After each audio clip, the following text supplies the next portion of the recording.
Our guest tonight is Frances FitzGerald. Became very well known for the book that she wrote in 1972, Fire in the Lake, about Vietnam, which won a Pulitzer Prize, which is a good start for any journalist, writer, historian. And since then, she's written a number of works. But tonight, we're going to be talking about her book on evangelicals. And this is a subject that you've been working on since 1980. Off and on. And that was because the evangelicals played a considerable role in getting President Ronald Reagan elected, president that Berlin knows a little bit about. But I'm going to ask you very first thing is, can you please, for the benefit of our audience and for myself, define what is an evangelical? Because it seems to be a slightly nebulous term. Well, I don't blame anybody who doesn't, because the term has been, it means evangelical, it's just the gospel. And it used to apply to all Christians. It's been narrowing ever since then. After the Reformation, it applied to all Protestants. And after this wave of pietistic revivals passed over Europe and the United States in the 18th and 19th centuries, it began to apply to only a certain portion of Protestants. And the term changed again in the 1950s, I have to tell you, when it had been out of fashion for a long time, because virtually all American Protestants, and therefore certainly before the Civil War, almost all Americans, were evangelicals. So nobody spoke of it anymore. It was unnecessary. And Billy Graham revived the term to signify conservative Protestants. And I'm not sure this is true anymore, because evangelicals comprise all kinds of different denominations, from Reformed or Calvinist to Pentecostal to Amish to all in between, a lot of Baptists. But there are four things that in theory define them. One is that the Bible is the ultimate authority in matters of religion. Two is emphasis on Christ's death on the cross as the saving salvation for Christians. Three is a new birth, being born again in Christ as an adult decision that changes one's life. And the fourth is the sort of duty to expand the faith, to preach it to others. So I grew up in Holy Roman Catholic Ireland, where there was one religion, one way of looking at religion, and one person who told everyone else below him what to think about religion. It was quite clear and quite simple. It was quite a discovery for me when I arrived in the United States to find this multifarious range of different understandings of what religion, what Christian religion stood for. And it's interesting for me in your book to the way you take us back in history and explain how this happened. Because, of course, when the United States was first settled, it was with established religions, right, in the 13 colonies. But then things changed. And this is what's so interesting about your book is, to start with, you explain how all these new preachers suddenly came into being and how that blends with American history. So take us back, if you would, a bit, so we can understand better where this all comes from. Well, in all states, religion was subsidized by the church, and in the 13 original states. In 13 original colonies. Colonies, yeah. Excuse me, and in New England it was Congregationalists. In the South it tended to be Anglican. But when this wave of revivals, which came from Europe, passed through the United States, and one of the great revivalists was an Englishman who had an extraordinary voice that, it was said that if he pronounced the word Mesopotamia, everybody would fall on their knees. But it was Jonathan Edwards was the other one. I mean, Jonathan Edwards really started the range of revivals in New England. So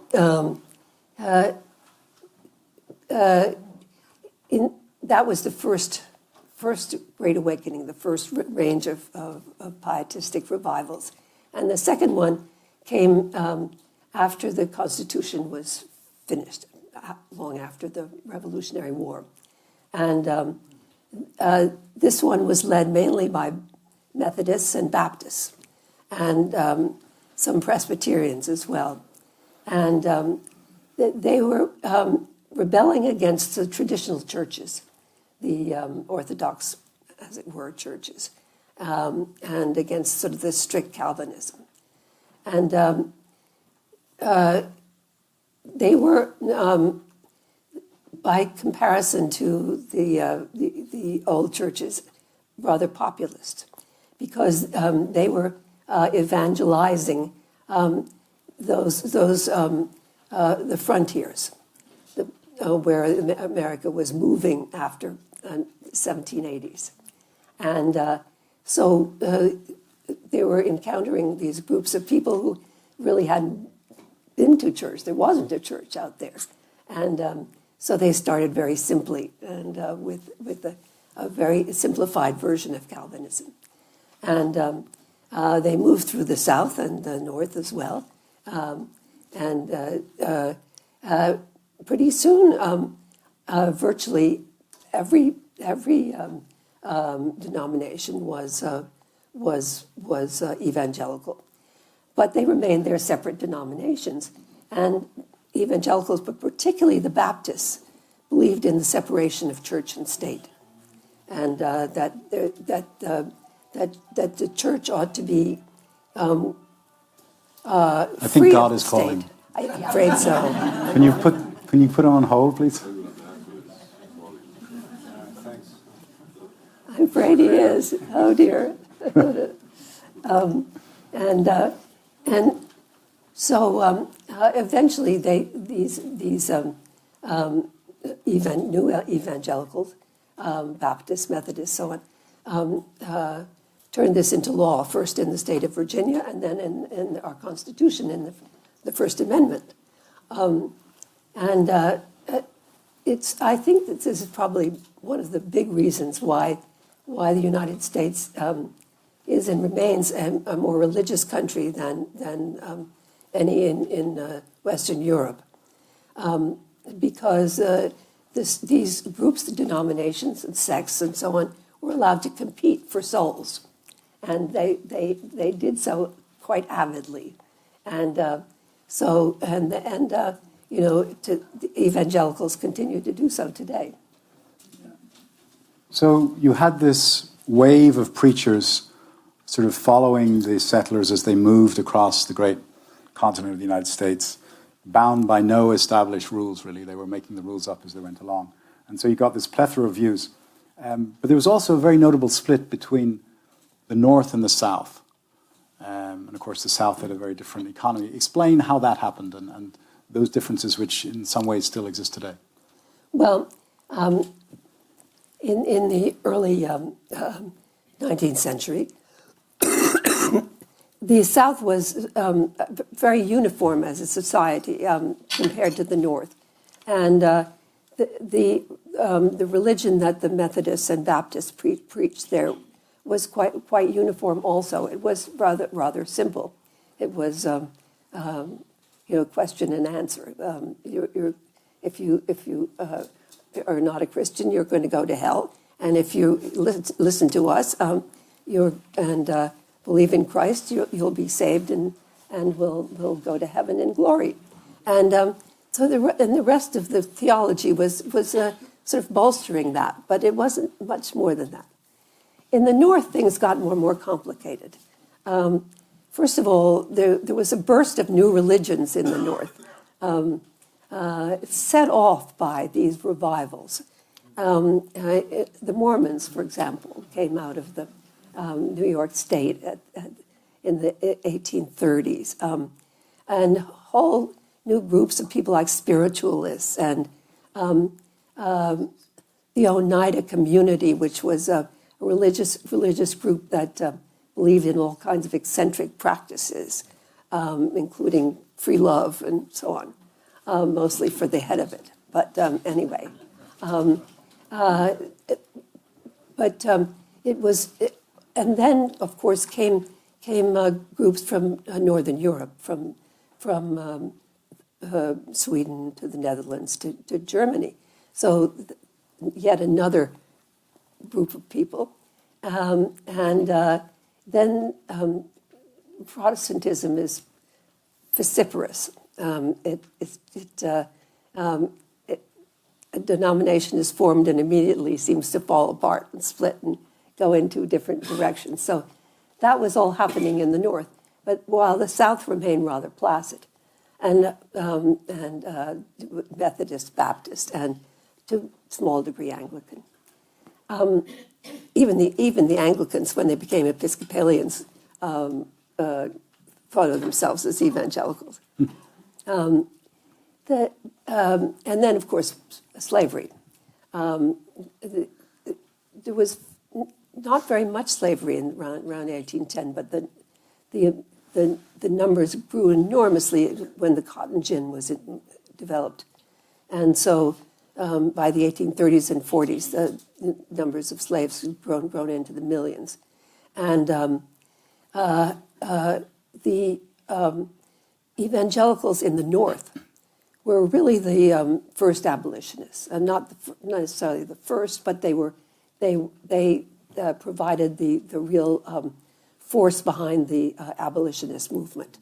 At the same time that this group of people were creating public education, all kinds of reforms, including criminal justice system, aid to the poor, and so on. They were sort of taking care of the society. And the same was true in the South, except for slavery. But as soon as the Northerners began to attack the institution of slavery, Southerners began to respond in various ways. One was finding justification in the Bible for slavery. And of course, if you read the New Testament, there's a good deal of slavery in that. But the other was simply stopping all kinds of reforms because they felt that anything that was happening in the North, from incipient feminism and so on, was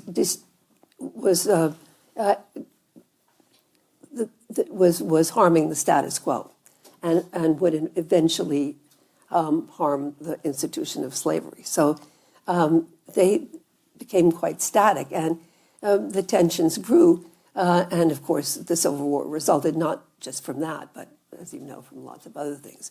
But from that point, the denominations, the Methodists and the Baptists, split in half, as did the Presbyterians. And so there were actually different denominations in the North and the South.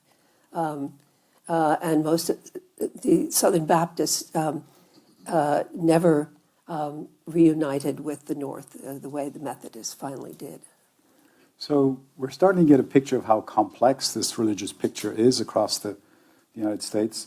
There's one other division I'd like you to talk about before we bring ourselves up closer to the modern day, and that's this division between the modernists and the fundamentalists. And I think fundamentalists are often confused with evangelicals, not always the same. Talk a little bit about that division, if you would. Well, it was a division among evangelicals in the North, not in the South. In the North, where all kinds of intellectual currents were coming from Europe, including a new way of reading the Bible. Which a lot came from Germany. A lot from Germany, a lot from German scholarship. Where notions of social justice were sort of solidified. There was always sort of a reformist character in northern evangelicalism. But in this case, they institutionalized their work with the poor and with the outsiders coming. So at a certain point, the conservatives among the northern preachers, and these were not populist peasantry or anything like that. They were preachers in the high steeple churches in the cities of the north, and they reacted to the changes that were going on in the liberal side of the church by importing a whole new group of doctrines from Europe, including this impossible to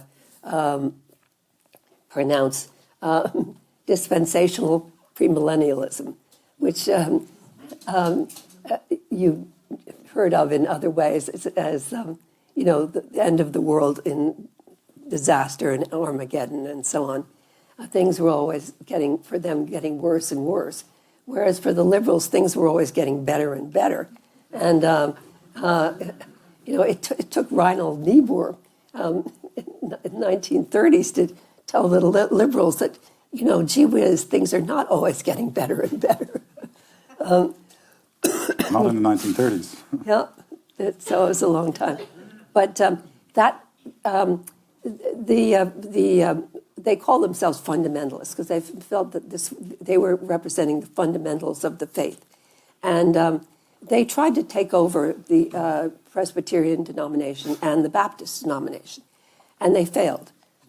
They failed because they refused to make allies, and whereas the liberals are happy to have allies that were not, perfectly in line with their own particular faith, and so they felt they had been driven out, and then of course along came the Scopes trial, which most of you've heard of, and which William Jennings Bryan, the great golden orator, faced off against the greatest lawyer of the time, Clarence Darrow, and over the Bible. And Darrow, according to his audience, won, including according to the fundamentalist audience, which was strange because Bryan, who really wasn't a fundamentalist and didn't know how to argue in a sort of in the legalistic kind of way that fundamentalists do, and didn't know his Bible well enough as well. Right? And didn't know his Bible well enough. So in any case, because of these two things, they retreated into themselves, these fundamentalists, and the liberals and just about everybody else, secular newspapers and so forth, just sort of forgot about them. I mean, they actually preferred not to hear about them. I mean, it was more, let's not talk about these ridiculous people, and so they didn't notice while the fundamentalists were building up their own churches. And they were doing so not only in the north, but finally in the south as well, slowly. But it became, a larger and larger group of people, and they were very successful at radio evangelism. And so Second World War comes along, and after it, 1949, here's Billy Graham giving his first revivalist sermons in Los Angeles and filling this revival tent with people. And he's at that point, he called himself a fundamentalist, but what was he trying to do, Billy Graham? Well, he was a man who had some ambition. He wanted to evangelize the whole country, and be sure that they were all evangelicals, and so listening to him. But not necessarily. He wasn't. He didn't mind other.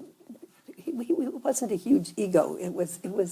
He just had. He was an ambitious fellow. That's all. And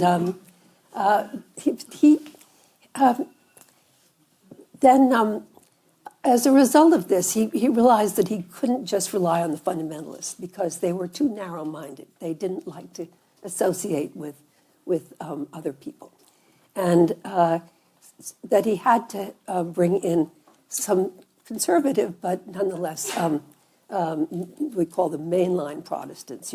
People from Methodist, Baptist, Episcopal churches, and that's what, and he did that. So that, and then he changed the name again. So he called this very various group of people evangelicals, and gradually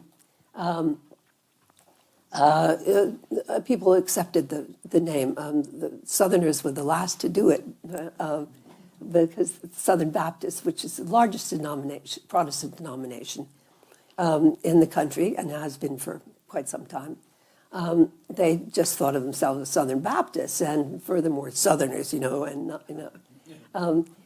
but finally, they too accepted the appellation evangelical. But then I'm fast forwarding now a little bit, but we're getting into the 1950s, 60s, and civil rights becomes an issue. And there was a split even there between evangelicals, quite bitter, I think. Yes, indeed.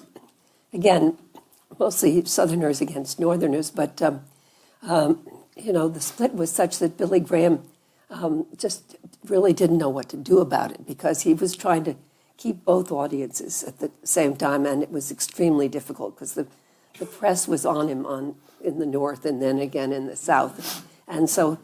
But he did finally desegregate his congregations, and the liberal Protestants played a big role in the civil rights movement, both black ones and whites. And by the way, what I forgot to say is that I'm going to be talking. There are plenty of black evangelicals, but I'm not going to be speaking about them at all because they might as well come from a different religion almost, because their concerns are so different, their style of worship is different, and of course their politics are totally different. So it was much easier for the northern liberal Protestants to combine with the Martin Luther King's evangelicals and against the Southern segregationists. But eventually, around 1968, the Southern Baptist Convention and other large Southern groups just finally gave in and said, okay, we're not for segregation anymore. That's it. We believe we did wrong. And we're going to proceed. And of course, nothing much changed, but at least the heads of the denominations had noticed this. But meanwhile, again, the fundamentalist modernist split was quite agonizing for both sides in a way. But so too was this in the South, the split over segregation, and some churches never got together again, and some preachers just left the faith, and it was a mess. So America goes through a complicated period in the 60s and early 70s. That's Vietnam, which you know a lot about, having written about it too. It also goes through a period of hippies and free love. And the Christian right, as you talk about, seemed to be in decline to the point then where you had a Democratic president, Carter, who was widely seen as somewhat weak, and the United States suffered a lot of setbacks internationally. And then in 1980, we get a new president from the great state of California, and he avidly courts evangelicals. Talk a little bit about Reagan's courting the evangelicals and what he then delivered or didn't deliver when he actually became president? Well, I think in a way that they courted him. First of all, the southern states had voted for Republican presidents since Goldwater. That's the only states that Goldwater won were in the Deep South. Nixon won some more, and Reagan went south. And actually, his first speech was at the Neshoba County Fair, which was very close to the place that these three young Northerner boys were killed during the civil rights movement. And people thought that was a terrible thing for him to do, but it was a signal. Yeah. It was a signal. And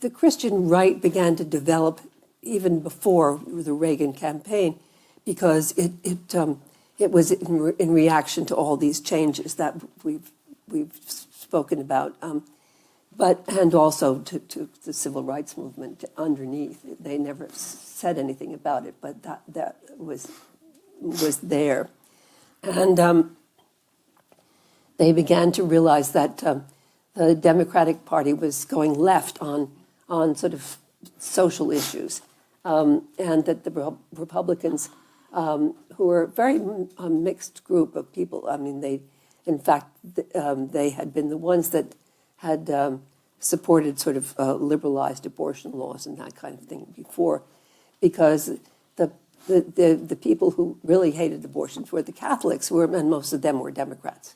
So the Protestants naturally did what the Catholics didn't want them to do. And so it was a while before abortion actually came into the mix of these great variety of issues. And the issues, they used to emphasize issues such as homosexuality and pornography and the moral, quote, moral issues that they felt, this is the Christian right, were destroying the United States. But in fact, if you look a little at the list that Jerry Falwell and others composed, the issues also included the military, which they wanted more military spending, and the economy, in which they were very right wing, because they had been part of the people who had sort of withdrawn during this fundamentalist period from social justice issues, leaving them to the liberals. And it became almost an element of faith that the only thing that really would bring society to a higher level was simply converting people one by one, and that social services were apart from pure charity, were useless. So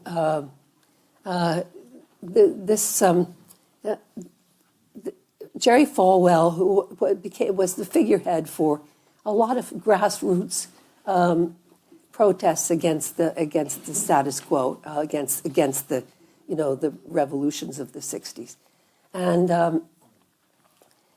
he and others went to Reagan, and Reagan came to them.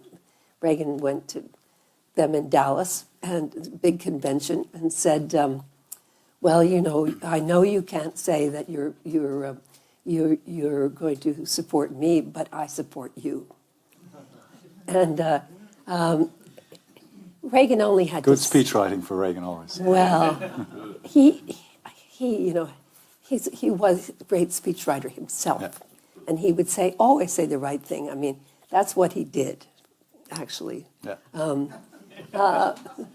And so, even though he, as president, did virtually nothing for the religious right, I mean, legislatively or otherwise, he talked to them. and they loved this talk. The so-called evil empire speech, which ended up with his declaration that he was going to build a complete missile defense across the United States. That's exactly it, and it's called Star Wars, and he gave the speech in front of the National Association of Evangelicals. And most of the speech was not about these missile defenses at all. It was about the social issues that they wanted to hear about.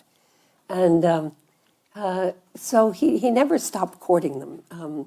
There a few of his supporters, evangelical supporters, just went away because they said, okay, he just isn't doing anything for you. But others, such as Falwell, were faithful to him until the end of his term. So Reagan serves 2 terms, then George Herbert Walker Bush comes in and presides over, amongst other things, the reunification of Germany and the fall of Soviet Union. But the evangelicals weren't convinced by this. Pat Robertson accused him of being duped. It was all fake. The Soviets were coming back, and it was not going to work. It seems like the evangelicals, they marched their own tune a little bit. Yeah, well, the end of the Cold War was kind of a shock, because anti-communism had certainly been a major theme for them for a very long time. And what do you do without them?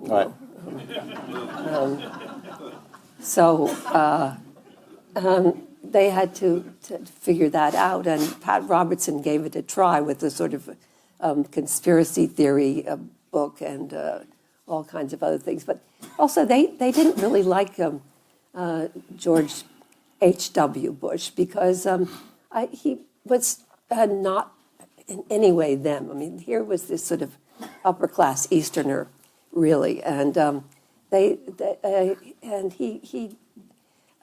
his advisors kept saying, be nice to them and have them to lunch and so on, but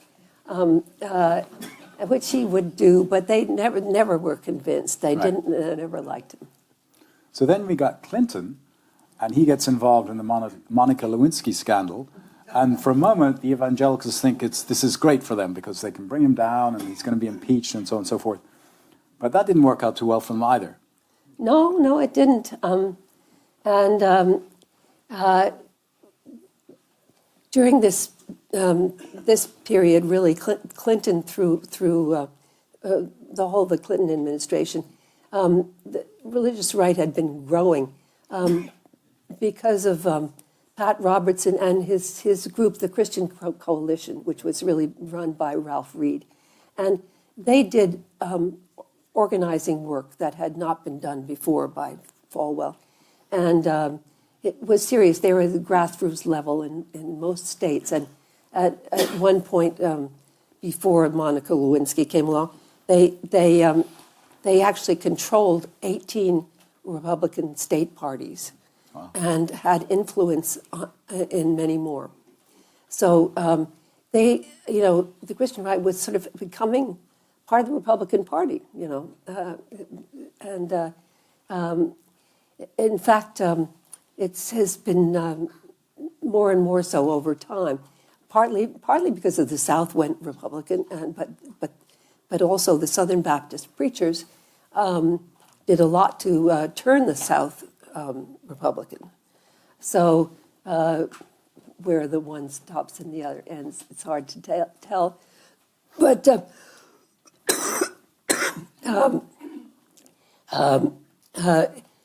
more and more evangelicals, and by the way, at that period and until fairly recently, evangelicals were a quarter of the entire U.S. population. So we're talking about a lot of group of people, and things happen slowly when you have a quarter of the U.S. population, white evangelicals. No, all evangelicals. Sorry. Anyway, white evangelicals were most evangelicals anyway. So, but so gradually, the organizing continues. What happened was that after they failed, and not just them, but all other conservatives failed to bring down Bill Clinton, the Christian coalition fell apart. And fell apart because actually Pat Robertson said, this isn't going to work. Let's move on, guys. Let's talk about something else. Right. And his people didn't like that at all because they hated Clinton. They hated both Clintons. So they're at a low point, and then comes George W. Bush, and suddenly they're back in the running again. Well, not so suddenly. They actually, at first, they weren't certain about him at all, even though he kept telling them that he was born again, and he used all kinds of born again language because he was born again, but also because he had been the sort of envoy of his father to evangelicals, all that in that period of time, but even so, they thought, here's the son of George Bush Sr., and we're not sure we like that, and here's a Texas state governor we don't really know very much about. So in the first election, they were for him, but it was rather tentative, and he started doing a lot for them. I mean, in the sense of some legislation, but bringing them into the White House all the time and consulting them and treating them like an interest group, treating them like, the Association of Manufacturers or something like that, And and that worked to some degree, but what really worked was the Iraq War. And first of all, 9/11, because he was the president when this disaster struck, and they turned to him as there's a certain authoritarian streak in this part and there's also a focus on individuals is terrific. So it's never the institution of government that's defending you from terrorism or whatever. But it's George Bush. It's George H.W. Bush, and so that he became their real hero, and in a way they left things to him too much for a while, and but they came out for him during during his second election, partly because they had forced him into saying no to gay marriage in the federal courts. The Republicans had preferred to let states decide on issues such as marriage, and so they really pushed Bush into saying that this must be a federal law, and they went to work on this among evangelicals in all the states, and in some states it didn't make much difference because they would have gone Republican anyway. But in Ohio, which was the key state, I mean, he had to win Ohio or he would have lost. The vote for against gay marriage or for a law being against it was higher than the vote for George Bush. But many people think that people went to the polls to vote against gay marriage and they just pulled the lever for Bush. Right. And that's not just a theory. A lot of sociologists have been into this, so it's pretty much so. So then we come to Obama, and the Christian right sort of morphs into to a certain extent to the Tea Party. Yeah. Can you explain what the Tea Party is? But I've never quite understood where that, because they don't drink tea very much, seems. Well, it was invented by them, I think, just to throw off authority, just as the Sam Adams and other revolutionaries had thrown the chests of tea into the Boston harbor before the revolution, but or rather, yes, the revolution. But so this group is simply, pretty far right-wing Republicans, and they never were completely independent of the Republican Party. It's just that their policies were more extreme than the people running for president or governor or states or that kind of thing would have liked. And a lot of evangelicals, particularly in the South, joined the Tea Party and gave it a very, very sort of religious flavor. Not entirely, but because people tried to sort of suppress that a bit, because, but there it was. So there you see. So they're really becoming right wing in various other ways than just simply, what they put on their standard, which is abortion, homosexuality, and so on. It's everything. It's across the board, just as Jerry Falwell said it should be. But still, you've got some pretty unpleasant traits swirling around there: anti-gay, anti-Jewish, anti-women, anti-black, anti-this, anti-that. Lots of very angry people. Not what others might associate with, religious thought. And then I guess my question now would be, before we get to Trump, to what extent had it sort of, the evangelicals have been hijacked by a political process? Well, I think almost totally by then. I mean, because in 2005, almost exactly, which was interesting.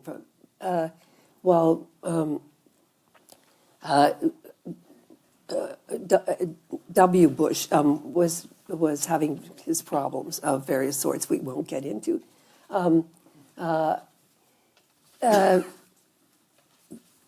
Groups of influential evangelicals said, "Look, we're just getting too close to the Republican Party. We're being seen as not as a religious group, but as a political group, and this is not good for us in any way. And so we have to pull back."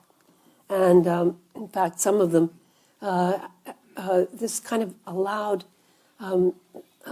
expression of different and dissident views to come up from the bottom of the evangelical world, or not exactly the bottom, but from preachers who no one had really listened to before, or who hadn't dared speak out against this very powerful religious right leadership. And they began to do that, or they began simply to take another agenda, climate change,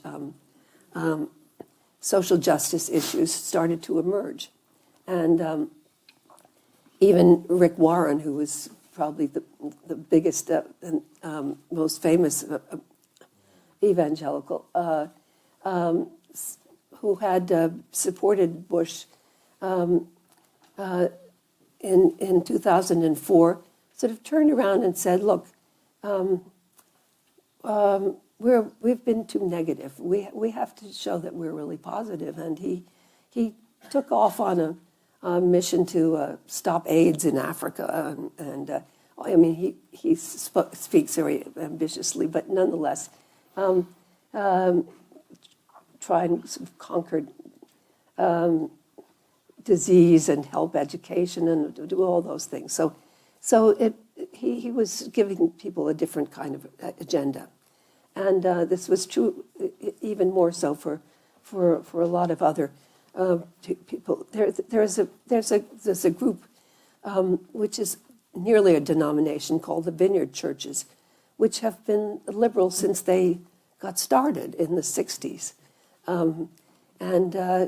If you go to one of those churches, you'll be amazed what they do for the communities they're in, and you'll be amazed by their views about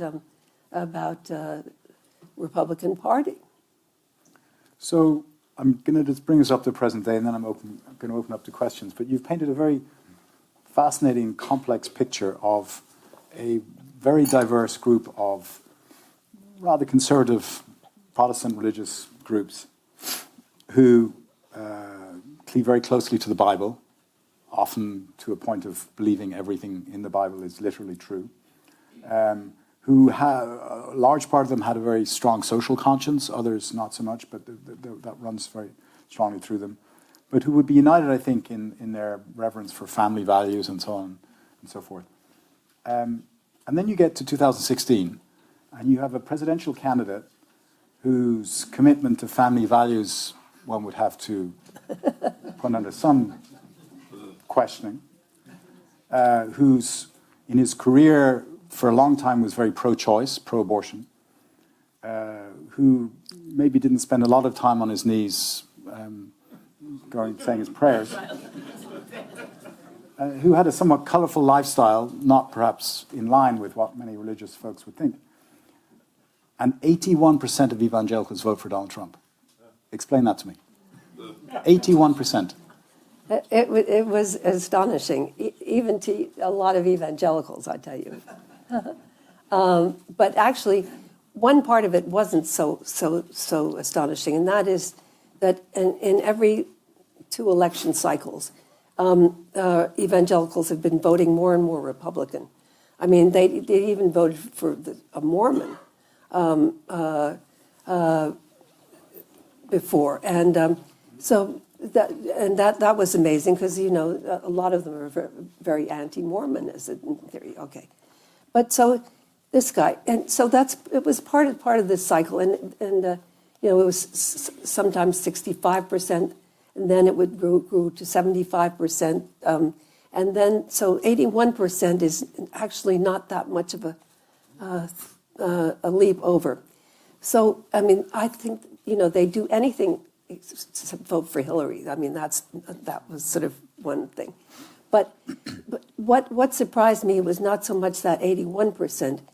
It was the 40% of evangelicals who voted for Trump in the primaries, when there were at least 4 candidates with very good evangelical credentials, and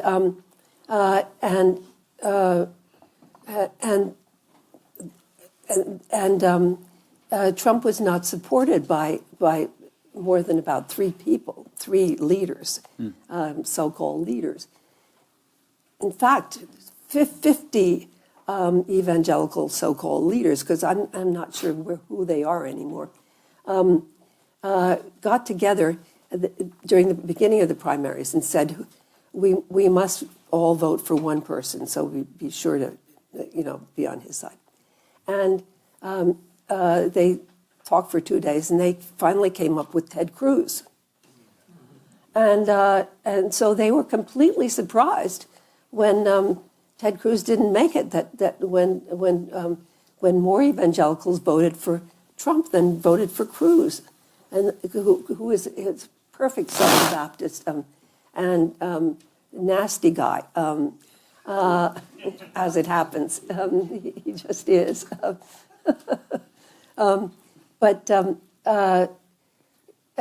So that was very extraordinary, and it's also extraordinary in the sense that,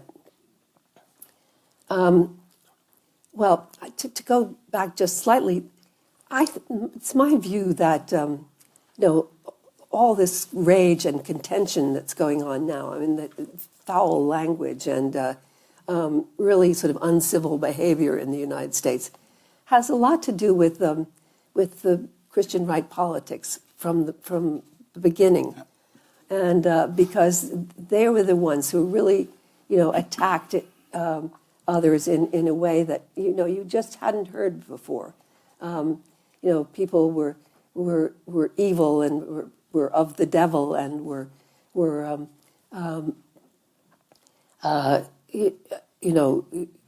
think of words that are actually not profanities, and you have it. But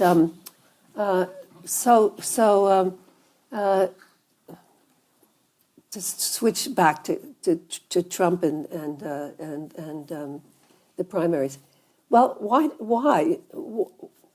and why do they still like him very much now? I mean, something like 75% people, evangelicals, like him, compared to about 40% of other Americans, or less, depending on the day. But and I think that there are two things. One, they're Republicans. Two, he's a conservative Republican. Three, the issues he ran on, some of them really resonated with them. One was immigration. That was very important to them, and that's why he insists on this foolish wall, which he'll never get built, but he likes to talk about it because to them it seems like something solid, and this will stop people, right? This wall. But why was that? Because a lot of evangelicals in the pews belong to the group of people who otherwise resent immigrants. First of all, think they take their jobs, but second of all, really think that they're overrunning the country, that we have a white Christian country, and we're going to lose it. And they think they have a white evangelical Christian country, and we're going to lose that, which might actually be true. Shock horror. That's a real possibility. Travis, you have the microphone. Who has a question? If you raise your hand, Travis will get to you. There's a lady right here. Yes. Can you wait for the microphone, please, so we can hear you? Thank you. Yeah, so viewers online. Yeah, I'm interested in when the prosperity gospel emerged, and whether or not you see a relationship between the prosperity gospel and the attraction to Trump. And then secondly, when you talked about how powerful the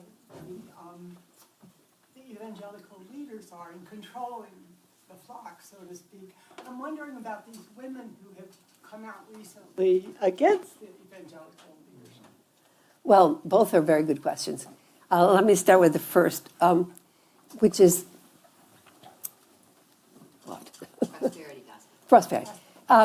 That started quite early, and with the Pentecostals, and it came out of the sort of healing gospel. People would put their hands on others and heal them. People would throw away their crutches and walk out and that kind of thing. But most of those people, such as Oral Roberts, finally ended that practice because it seemed a little hokey to some, and the prosperity gospel, which is actually elaborated as a kind of a thing, became very popular among both black and white evangelicals, and the people among the people who first supported Trump was a white woman, prosperity gospel preacher, Paula White, and you can see the connection.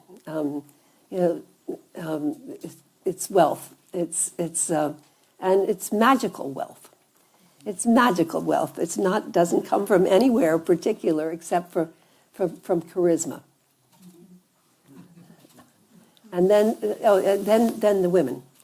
Well, that's another interesting thing. Paula White is one kind of person, but the Me Too movement has been, which is, as you know, been sort of very important recently in the United States, has spread to evangelicals, or at least some of them, and which is very extraordinary because essentially they're for a traditional family, which means paternalistic and male leadership. And actually, male headship is in the Southern Baptist Convention's series of resolutions as well as. So the other day, 3,000 Southern Baptist women signed a petition against Paige Patterson, who was one of the two big leaders of the sort of fundamentalist movement in the Southern Baptist Convention that absolutely turned the Southern Baptists from a moderately conservative thing to a really seriously, fundamentalistic kind of organization. And he is also the head of a major Southern Baptist seminary. These women put up such a protest that they got him removed from the headship of the seminary. And then they weren't content with that because the seminary was going to give him a good pension and a nice house to live in and all that kind of thing that people get as an emeritus. And they said, this isn't fair, we won't have this. And so the board of trustees of the seminary just gave in. It was an amazing moment. The gentleman right here. Leslie Collins is my name. I was the Financial Times correspondent in Eastern Europe for many years. I wonder, the polls seem to show that also in America, you have a record number of people who were in churches leaving the church. How does this affect a group of evangelicals as a whole? And is there the same phenomenon among younger evangelicals? Very, very good question. Very important phenomenon. I mean, the Catholic Church and liberal Protestant churches have been sort of hemorrhaging white members for a very long time now, really since the 60s. And the evangelicals thought, well, we're just stricter than they are, and people like us better. So, but no, they also have started hemorrhaging, and part of it is simple demographics. If you more sort of bourgeois one becomes, the fewer children you have. So, it doesn't keep up with the population. The other, but I think that there's a real movement away from church because suddenly the people who have no church affiliation, polls used to show that remained around 10% of the U.S. population in the 60s and 70s, even the 80s and 90s. And suddenly the thing went up like that. It's now up to 23%. Now, nobody knows exactly who those people are, where they came from.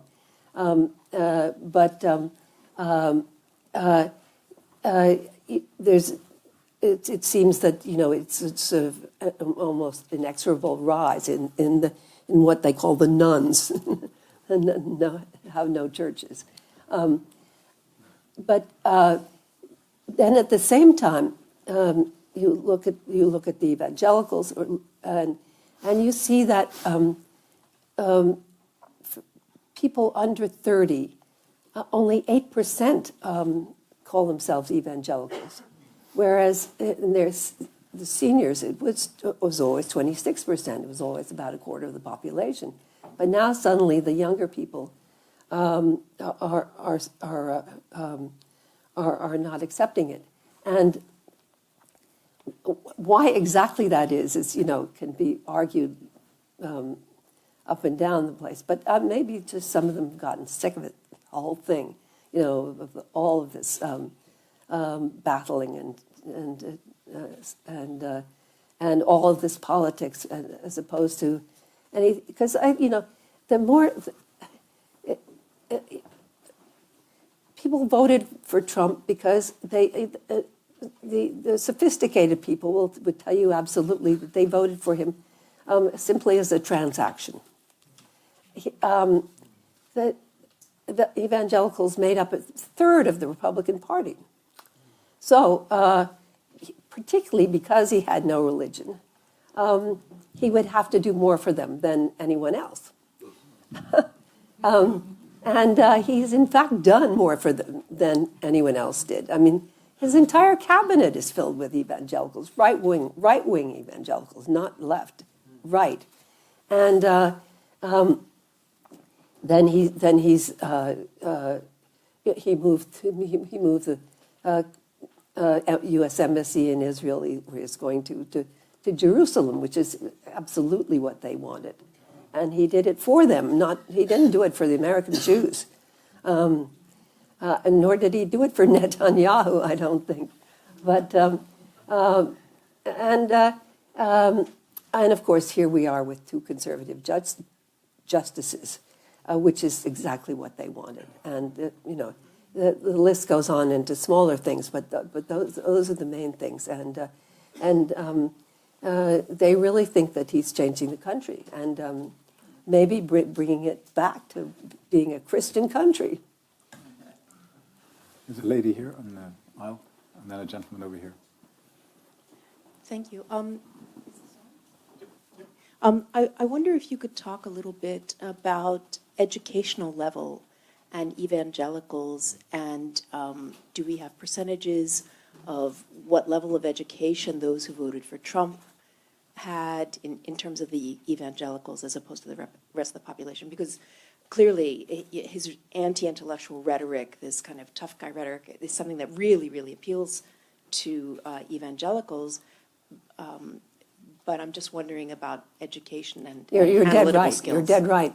I mean, you could make up the polls in the sense that, first of all, evangelicals as a whole are less educated than Catholics or liberal Protestants. It's partly because so many of them are Southerners and they just never, had the opportunity and so on. They've been becoming more and more bourgeois as things go on, but they remain less wealthy and also less well educated. I mean, I wish I could remember statistics. I can't, but it could be that half of them have no more than a high school degree, perhaps even more than that, and a many smaller percentage of them go to college. Here you can see it. The court is now certainly its right-wing membership is almost entirely Catholic. Why is that?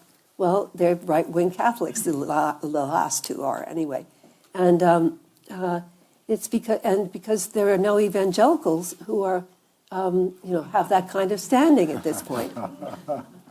Ooh, that's cruel. Well, it's true. I mean, they have one really good lawyer who works for Trump, and I think his name. Not McGann, is it? What? No, it's not. Jay. Yes, Sekulow, exactly. Oh. And but he came from an Oral Roberts funded university. But he's very good. But he's not quite up there yet. So. Yeah. I'm Rolf Schnelle.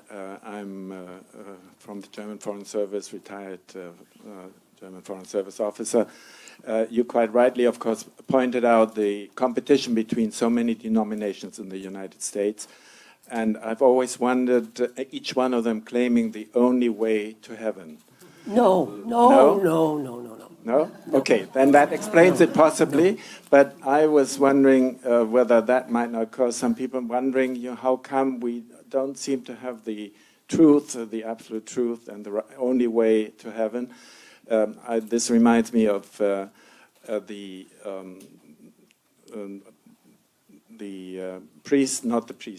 minister in Jerusalem of the Lutheran churches, once talking about the situation in Jerusalem, that there are 126 Christian denominations there. So, and somebody from the Lutheran church said that makes you a bit thoughtful what all that means. Right. Well, there are many evangelicals who believe that they have the only truth, and that liberal Protestants are are simply going to hell, you know. But not all of them do. And certainly liberal Protestants don't think that way. You know, they just don't. And most Catholics you would meet around, you know, don't think that way either. That, you know, people I think quite happy to, you know, belong to different churches and you know, get along quite well. You know, I mean, for example, the church that my family went to in New York, it had to be renovated, and so they would take over the nearby synagogue on Sundays, which wasn't being used on Sundays, right? So, I mean, thought nothing of it. No thunderbolts? No thunderbolts happened. No, the church got fixed, and you know.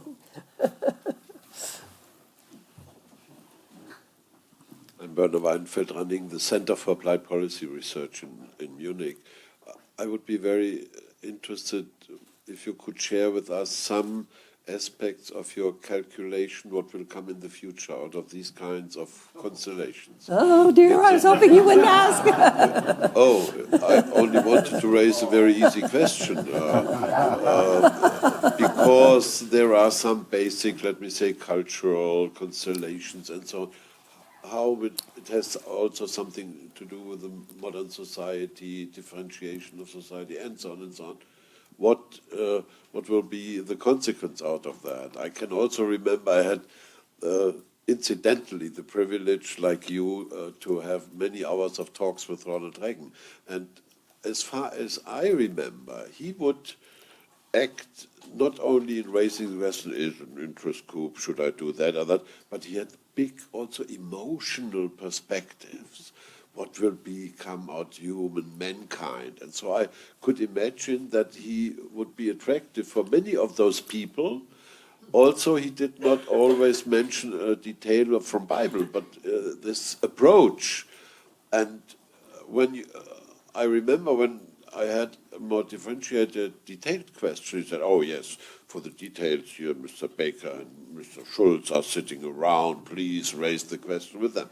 So on this background, I raise now the question towards you. What is the future? Oh, I see, okay. Very basic, All right. Ronald Reagan-like question. What is the future out of this constellation? Well, one is pretty clearly demographics, which is that the white population as a whole of the U.S. is declining as a percentage of the whole, and the evangelical percentage is declining as a percentage and they would be way in decline, as would the Catholic Church, without the addition of Hispanics, and in the case of evangelicals, Asian Americans. And some, in the case of the Southern Baptist Convention, which is still the biggest, they've taken in traditionally black churches as well. So they keep their numbers up that way, but it's changed things for the convention, and some of the older people just can't understand it yet because you know, I mean, Latinos, for example, who become evangelicals are often very socially conservative, but they're going to vote for Democrats. They are on economic issues and other things, and the trouble is that they don't vote as much as other people. And that's part of the problem at the moment, and certainly in Texas. The other thing is that the younger people have a rather different attitude towards life than the older people do. And people under 30 are much more concerned with social justice issues than those over 30. But young people don't vote either, compared to the older people. So it's going to be a while before we see this as an electoral fact. So that's one thing I can say. So, I mean, that's rather, I think, optimistic. The other is that people that are on the decline, as we have seen already, but it may get worse, get very furious and tend to go on the attack. And this is happening now, not just with the evangelicals, but with others. So, you know, I can't see an end to this division that we have in our country very soon. You see what an easy question I raised. Gentleman over there. Thank you. Carsten Clausen, I'm a professor at the Baptist Seminary here on the outskirts of Berlin. In Germany, many Baptists really admire left-wing evangelical leaders like Tony Campolo or Jim Wallis or Shane Claiborne and Ron Sider. So what's happening to them? Is there a future for left-wing evangelical people in Germany and in the States? What do you would say? Well, and those people go on, you know, they're amazing, Tony Campolo and so on, Jim Wallis. But they've been fighting this fight all by themselves, really, for a very long time. I think partly the problem is the press, because there are other left-wing, I mean, I wouldn't call exactly left-wing, but social justice evangelicals, right? They're all around. You can find them in New York. You can find them in any city. The press just doesn't find them. So all we hear about is Tony Campolo and so on. I mean, he's very worth hearing, but they're there, and maybe that is who is really secretly influencing the younger people. Could be. Who else has a question? This gentleman here, and we'll get back to you later, but he hasn't had a go yet. Right at the front here, please, Travis. Thank you.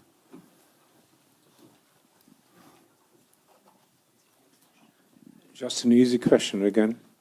My name is Hajo Funke here in Berlin.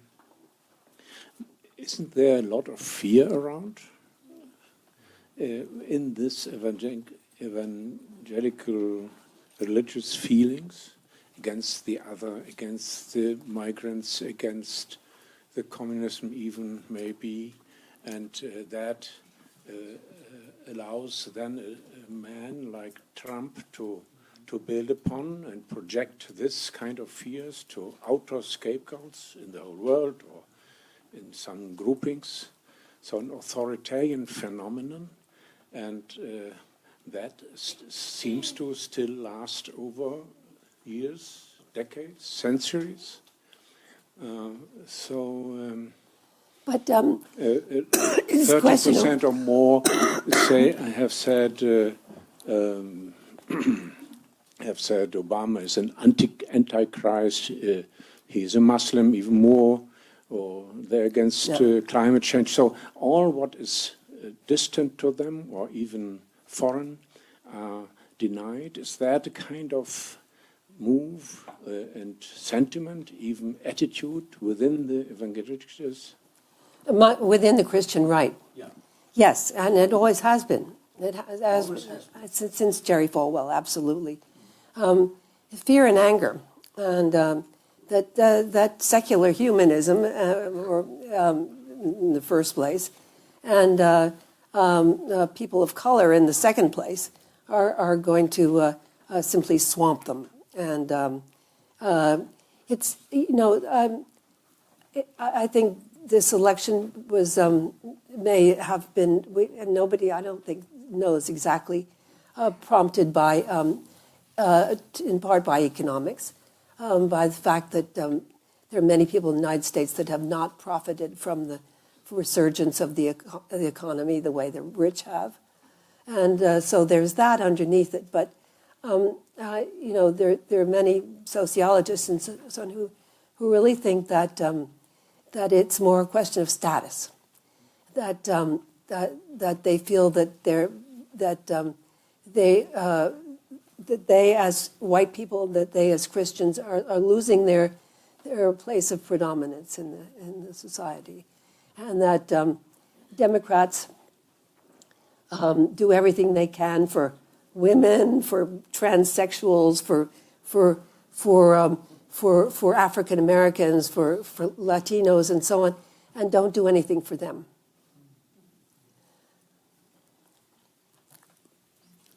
This lady here had another question. And I think we have time for one more after that.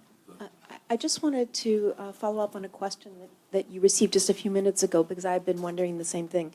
You've been talking about evangelicals in the U.S. and Trump and our history in the U.S. with evangelicals, but I wonder if you could comment on whether evangelicals are rising elsewhere in other countries, and I'm thinking about the issues we've been talking about fear, about anger.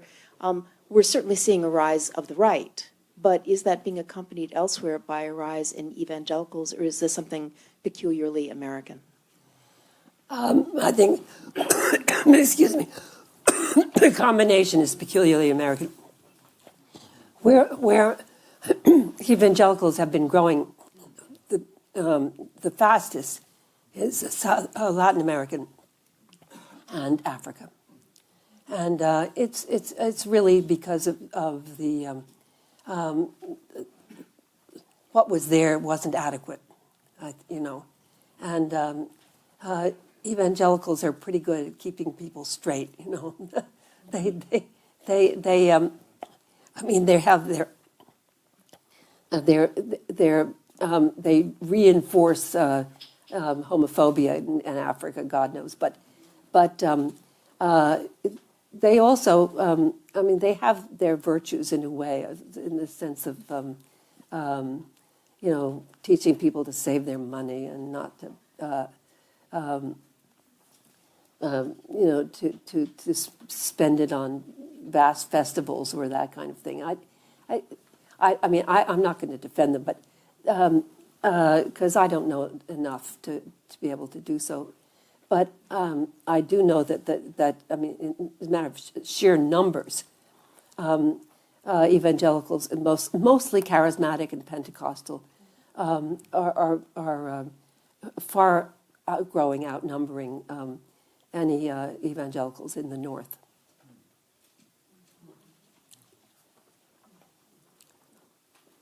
You have given us an extraordinary vision into a part of American political culture that I think is generally not that well understood, but is omnipresent. And actually, as I read through the book, stands behind many of the quite significant political developments we've had, and certainly in this past century. I wonder, in the end of the day, is this really a religious phenomenon that has found its way into politics? Or is this a religious cloak that has been put over a whole load of emotional, I don't want to say just prejudices, but emotional feelings and badly understood reactions to change? It seems a lot of what they're against is just change per se. And that the idea that you have a text, the Bible, written in stone, as some people would agree, is a nice front for that. That you can say, well, here's something we know for sure. This is everything here is true, and therefore we can use that against all these things that scare us. They call themselves a religious group, but I wonder, is this really a religious phenomenon, or is it something different? Well, I tell you, it is a religious phenomenon. It really is, and I never begin by questioning people's faith. Right. But I think that in many ways, the religious right is becoming more and more secular, even while it's battling secularism. For example, it's behaving like a sort of a part of a party now. But a very nasty part, yes, a nasty part. Yeah, no question about it. My understanding of Christian values is some. Well, you wouldn't have agreed with Jerry Falwell either. Probably not. And there wouldn't be much difference. But also that they're becoming more secular in other ways too. For example, they discovered that you don't win court battles by talking about morality. You win them by talking about rights. And so the whole notion of religious liberty and the rights of Christians and so forth has become the new language. Now, you may say that's a cover, and I think it is mostly, but at a certain point, maybe people begin to understand that other people have rights too, which you never get if it was simply a question of morality. Right, but to push that, so one of the most famous cases which went all the way to the Supreme Court was the right of a baker to refuse to bake a cake for a gay couple who want to get married. But if they acknowledge their right to refuse to bake a cake for a gay couple who wants to get married, logically they should also recognize the right of the gay couple to get married, but they don't. So Well, it's my rights, not your rights. But Is there a discrepancy there? Well, this is going to work both ways. I mean, there's no question about it. But the fact is that they're acknowledging gay marriage by just saying we won't bake a cake for them. I'm not entirely optimistic about this. But I'm just saying that in their language and in their political behavior, they apart from the sort of shrillness of everything, that they're becoming more secular. I mean, how that will help, I don't know. But Well, can we take that as an upbeat ending? at least you can discuss. Frances, thank you so much. Thank you all for coming tonight. It was a fascinating event.